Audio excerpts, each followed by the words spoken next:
Hi guys, we are going to wrap up chapter 17 by going over the insects. Insects are by far the largest group of animals that there are. They make up over 70% of all of the animal species, the ones that we've already talked about and the ones still to come. And we have, and this is probably an old number, at least 1 million identified species of insects, and there are more discovered on a daily basis. So that number is changing all the time.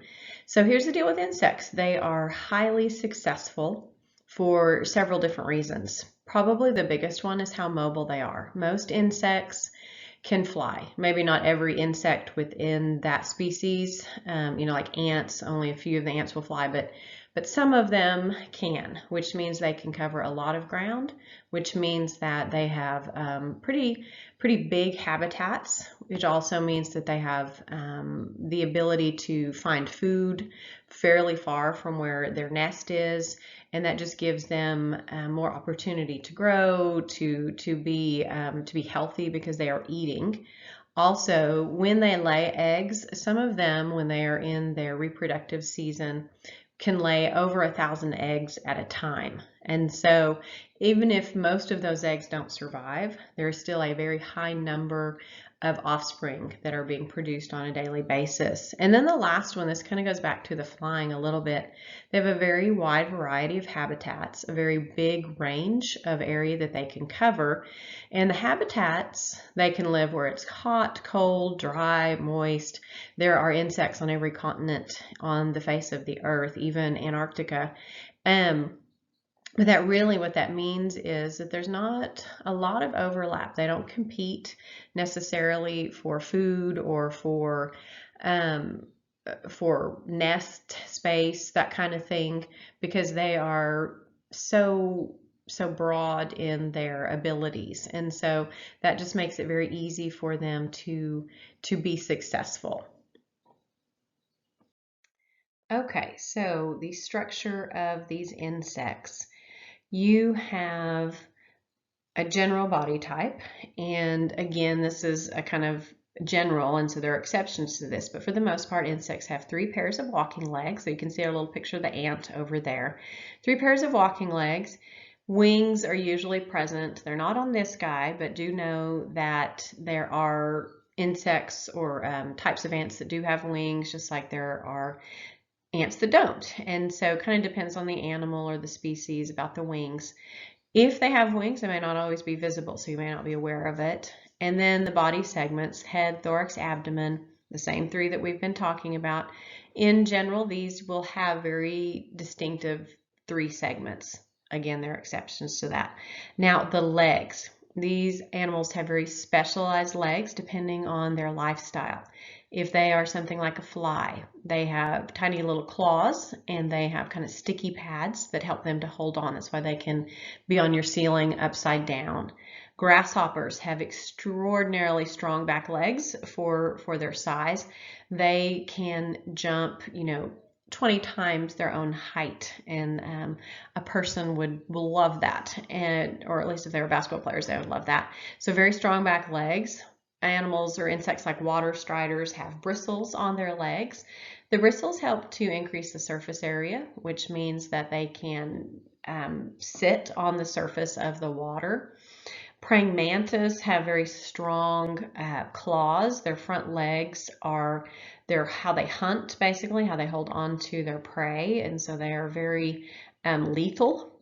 Bees have fuzzy legs or fuzzy bodies even, so that they can be sticky for pollen and can carry it from flower to flower as they go about their nectar gathering. And then animals like crickets have very specific shapes to their legs that help them to make sounds, and those sounds are a part of how they attract mates. Okay, so some insects, like I said, actually the majority of them do have wings, and they can be grouped on the number of wings, first of all. So they, most often, if they're going to have wings, they have 2 pairs of wings or 4 total wings, like the butterfly that you see there or the dragonfly down at the bottom. Some have just 1 pair.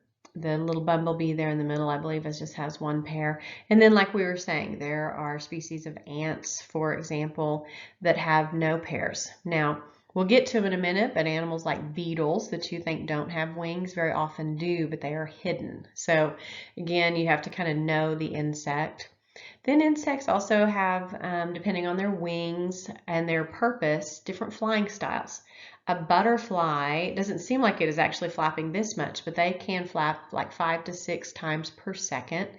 That helps to keep them aloft, but it kind of gives them that kind of floating flying style that you see. Bees, on the other hand, can flap their wings up to 200 times per second. And so this is because their wings are very small, their bodies are very big, and so it helps to keep them afloat, basically, but it also can just have more to do with their where they are going. Flying speeds also will vary. A housefly can do about 5 miles per hour probably. Again, it's kind of hard to measure because they don't just fly in a straight line usually. Dragonflies can be much faster, more like 25 miles per hour. And so again, some of it has to do with their body type, if they're aerodynamic or not, or kind of their purpose. But flying is very unique to the insect.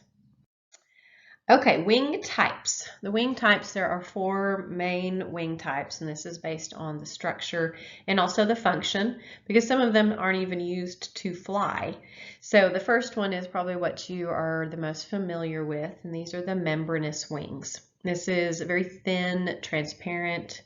You can see like the support veins in the wing, and it's that bottom little picture down there on the left.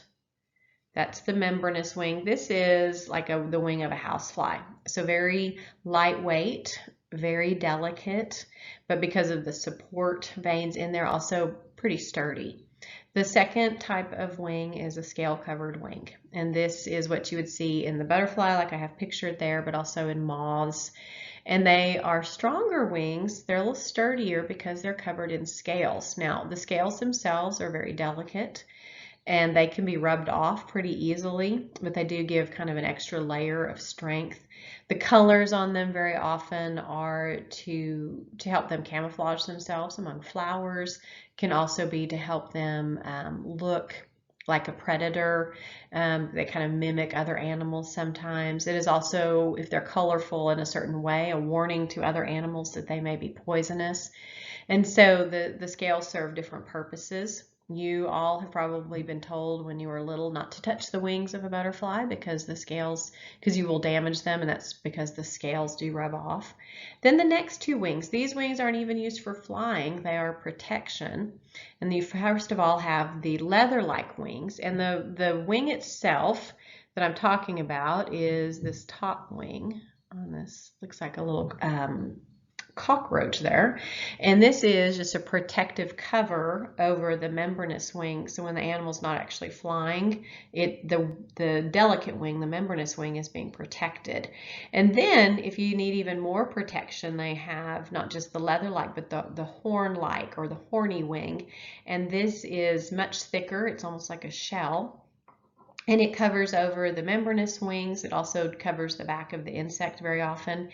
Beetles are known for having the horn type wings, and so there's little ladybug, and the shell itself, or what we think of as the shell, the red with the black dots, that's the horn wing, and underneath it you can see the much larger membranous wings that unfold when the insect is ready to fly off. And it would be a movie, you know, that if you felt like watching something, even though it's not necessarily about the bugs themselves, A Bug's Life does show a lot of these different structures. So if you're looking for something to watch, I'd go with that one.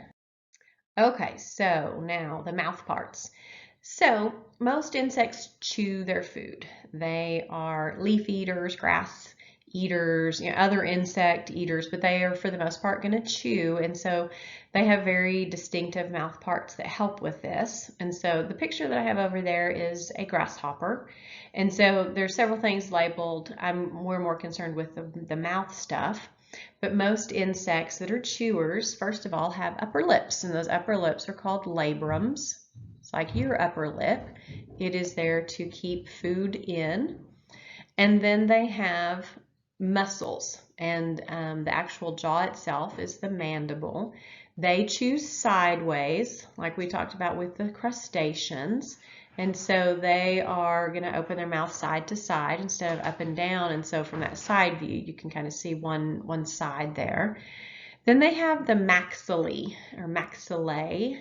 That's this little part. Kind of looks like an antenna or even like a little leg up there by their mouth. And this is a feeding appendage. It's basically like a little spoon or a fork that is kind of pushing food into their mouth as they are on a blade of grass. They have a lower lip called a labium, which is down here. It's not pictured super well there, but they're a lower lip.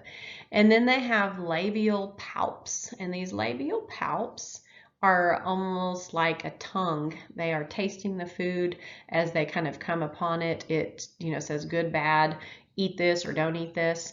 And so if you can, I would highly recommend that you get on YouTube and search up, like close-up of insects eating. It's kind of horrifying, but it also will show all of these different little parts. It's kind of cool.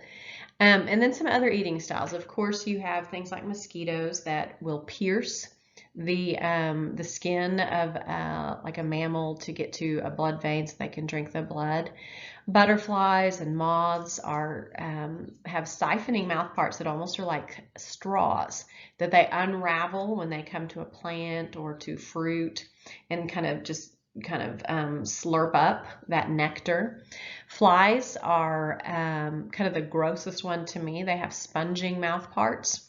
Anytime a fly lands on a surface, they will basically throw up on that surface, throw up digestive enzymes and liquids to start dissolving whatever that substance is. And then they will use their mouth parts like a sponge and basically just kind of shove their faces down into it and let it soak up into their mouth. So all different types. Highly encourage you to use some of your time and look them up. Like I said, it's kind of cool. Okay, so now we're going to go through some of the systems. So first of all, the digestive system of insects. Pretty common to have three main parts. They have a foregut, which is kind of everything above the stomach, and starts with the mouth. The mouth takes in food, of course. It has things like chemicals, like your saliva, basically, that help to moisten the food. They start some of the digestion, the chemical digestion of the food.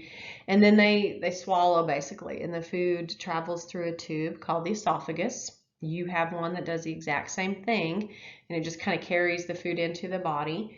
And then the food gets to the crop. And this is just a little storage spot. Insects, when they are in certain stages of their life, eat 24/7, which means that sometimes their stomach's already full. So they have to store the food for a little bit. It gives it time to continue to digest with the saliva.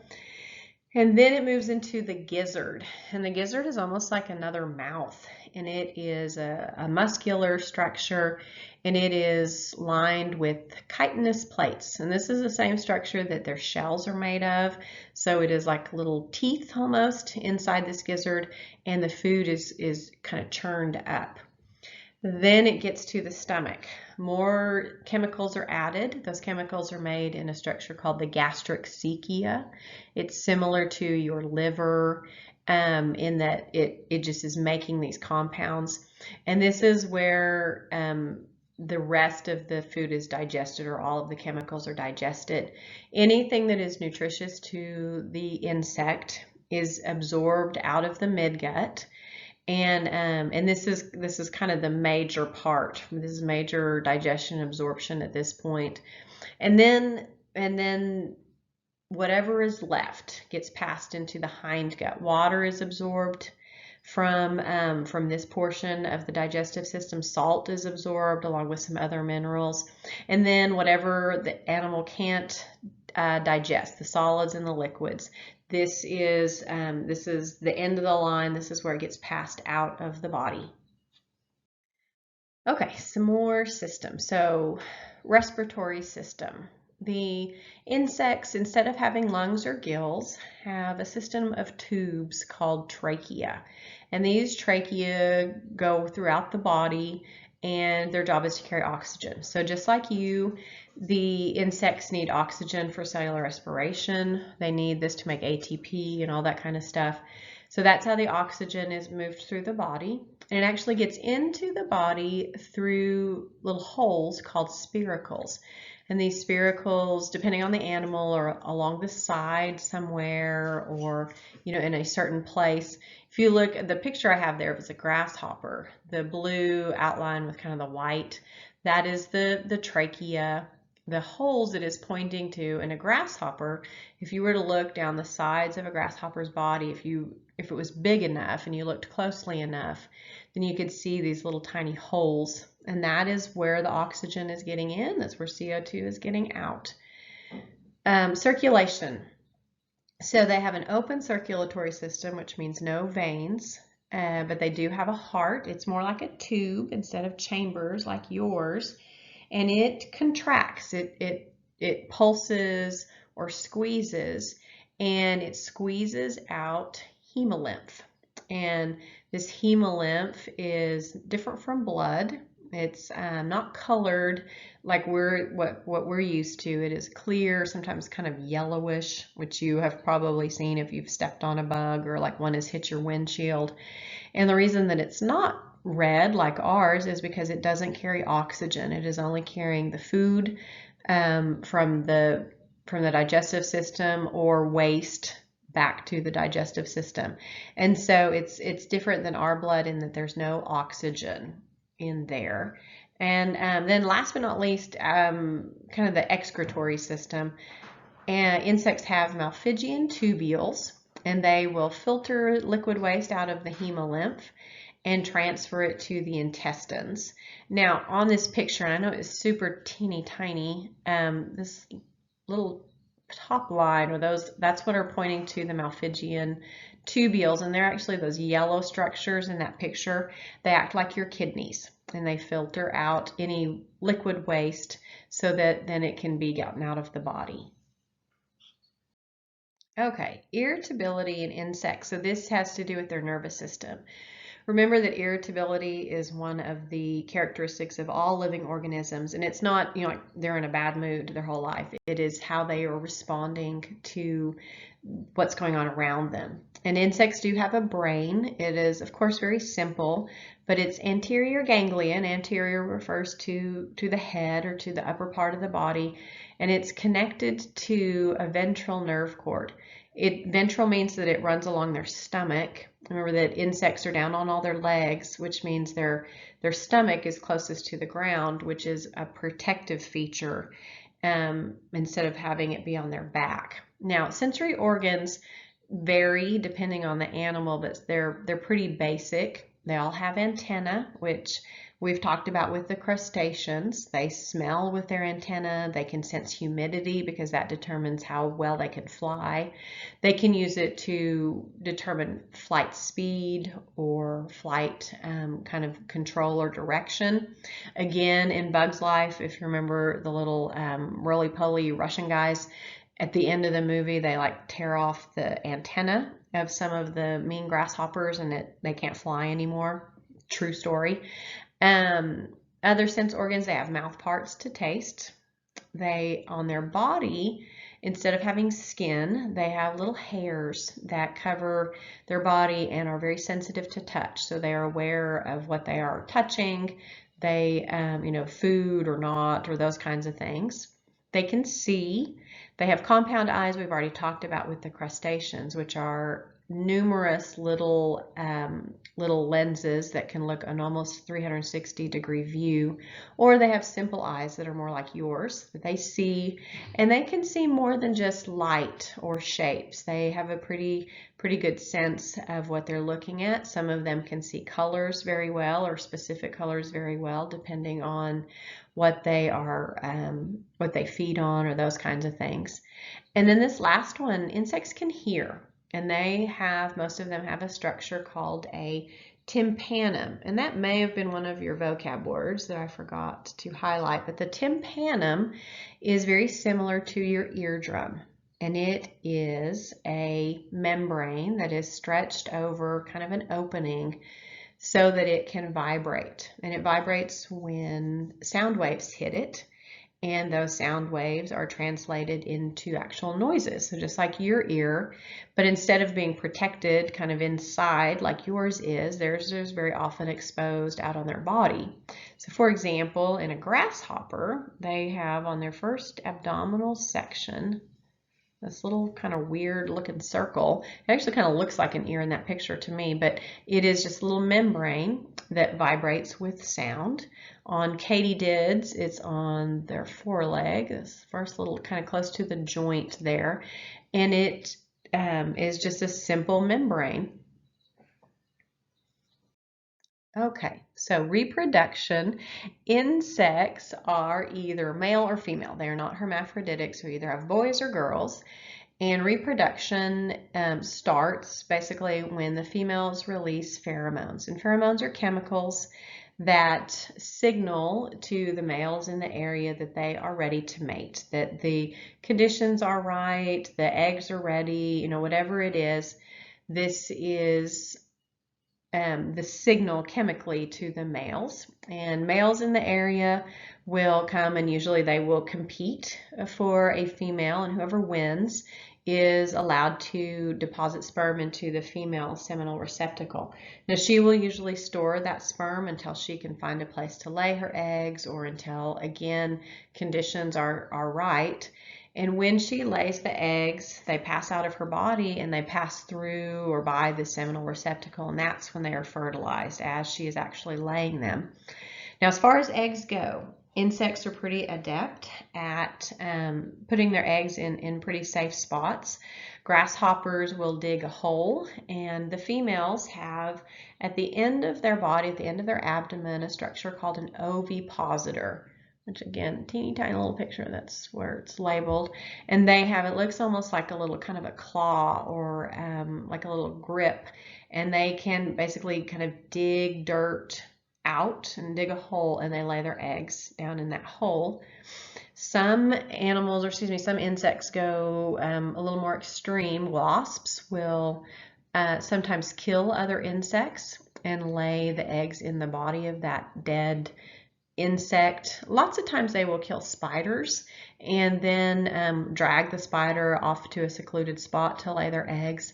And so the body will provide kind of a nest for the eggs, but it also provides some nutrients when the eggs hatch.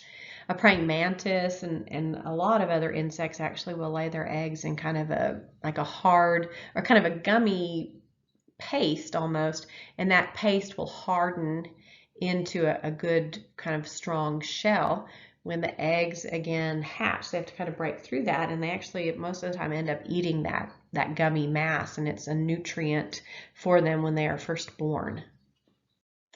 Okay, so now one thing, we haven't talked about this yet, it could apply to all of the arthropods, actually could apply to all animals, and that is metamorphosis. And this is the developmental changes that these animals go through. And there are two main types of metamorphosis. First off is incomplete, and this is where the insect goes through 3 stages, and eggs are where it starts. They go through a nymph stage, which is like the young animal, like the child, or the kind of the preteen, and then they get to the adult. And with these, you basically have the nymph being a miniature adult. It doesn't have wings, so it can't fly yet. It also doesn't have any reproductive structures yet. So basically it hasn't like gone through puberty, and it is still just growing and getting bigger. It just is miniature compared to what it will become. And then it reaches adulthood, and at that point, if it is an animal that will develop wings, it will also be able to reproduce. Now, a naiad is kind of a specialized nymph, just so you know. It is a nymph that lives in water. Some insects may not necessarily need water, but they will lay their eggs in water. and and that's where the kind of the development will take place. Mosquitoes are one that go through a naiad stage. And then complete metamorphosis. This is where you have very big structural differences between the different stages. And so they're eggs again, but then they go into a larva stage, and the larva stage is kind of like a worm-like body, like a caterpillar. And in this stage, all a larva does is eat. Like that is their job in life, is to eat food in order to put on like mass basically, but also to have within the body kind of all the components that it will need, or all the parts that it will need for the next stage.